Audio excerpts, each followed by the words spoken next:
আসসালামু আলাইকুম রহমতুল্লাহ। কয়েকদিন যাবৎ মুষলধারে বৃষ্টি হওয়ার কারণে দেখুন কত পানি বেড়ে গেছে। এটা আসলে ছিল বর্ষার পানি এখানে ছিল, কিন্তু এই কয়েকদিন বৃষ্টি হওয়ার কারণে পানিটার পরিমাণ আরও বেড়ে গেছে। দেখুন চারদিকে শুধু পানি আর পানি।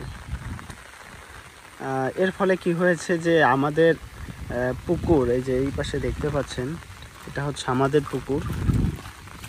এই পুকুরে ঠিক এতটা পানি ছিল না, কিন্তু এই বৃষ্টি হওয়ার কারণে অনেক বেশি পানি হওয়াতে এই যে এইখান দিয়ে পানিটা আসলে বের হয়ে যাচ্ছে, এবং সাথে সাথে এই পানিটা বের হওয়ার সাথে সাথে কিন্তু কিছু কিছু মাছ এই পানির সাথে বের হচ্ছে, যেটা আসলে ধরার জন্য আমরা ওই পাশে একটা চারো, আমাদের এলাকায় এটাকে বলা হয় চারো, এটাকে চারো বসানো হয়েছে এখানে। দেখুন এই যে হালকা হালকা পানি, এখন তো একটু বৃষ্টি কম, যখন বৃষ্টিটা বাড়ে তখন পানিটার প্রবাহের পরিমাণ আরও বেশি বাড়ে, যার ফলে কি হয় আরও বেশি এই মাছ, মানে আপনার ছোট বড় পুঁটি বলেন, ছোট ছোট টাকি মাছ, তারপরে বিভিন্ন ধরনের মাছ আছে যেগুলো একটু বেশি, খুব একটা বড় সাইজের না, সেগুলো আসলে এই পানির সাথে সাথে বের হয়। তখন এটা ধরার জন্য আমরা আসলে এই যে এরকম একটা চারো বলে আমাদের এলাকায়, এটাকে দুইটা চারো দিয়ে রেখেছি। একটা হচ্ছে আপনার যাতে মাছ একটা এই দিক থেকে এবং আর একটা দিক থেকে পড়ে আর কি। চারোটা আপনাকে দেখায়, হয়তো আপনারা অনেকে এটার সাথে পরিচিত হবেন যারা গ্রাম অঞ্চলে থাকেন, আর যারা হয়তো শহরে থাকেন তারা হয়তো এটা কোথাও দেখেছেন, হয়তো বা দেখেননি।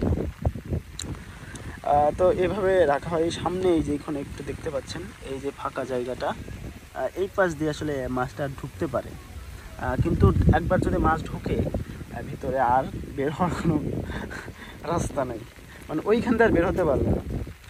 এটা আসলে ওইভাবেই ডিজাইন করা। এটা দিয়ে আসলে প্রচুর মাছ মারা হয় আমাদের এদিকে, যদিও এখন আসলে এটার খুব একটা ব্যবহার করা হয় না, কারণ এখন আপনারা জানেন অনেকেই যে আমাদের এখানে কিংবা সারা বাংলাদেশেই চায়না জাল বলতে একটা জাল বের হয়েছে, যেটা আসলে অনেক বড় সাইজে বড়। সেটা আপনার মাছ, সেটা বসানোর ক্ষেত্রে খুব সহজ, তারপরে আপনার যে কোনো জায়গায় ক্যারি করা যায়, খুবই পাতলা সাইজের, এবং অনেক লম্বা হতে অনেকটা জায়গা জুড়ে সেটা রাখা যায়, যার ফলে মাছটার পরিমাণটাও কিন্তু বাড়ে। সেই জন্য সবাই এখন চায়না জালের দিকে ঝুঁকছে। এখন আর খুব কম মানুষই আছে যারা এগুলো ইউজ করে মাছ মেরে থাকে। তো আপনাদের এটা দেখানোর জন্য আসলে ভিডিওটা করলাম যে দেখুন আমরা আসলে বৃষ্টি হলেও কীভাবে মাছ মারি। তো এই ছিল আর কি আপনাদের সাথে।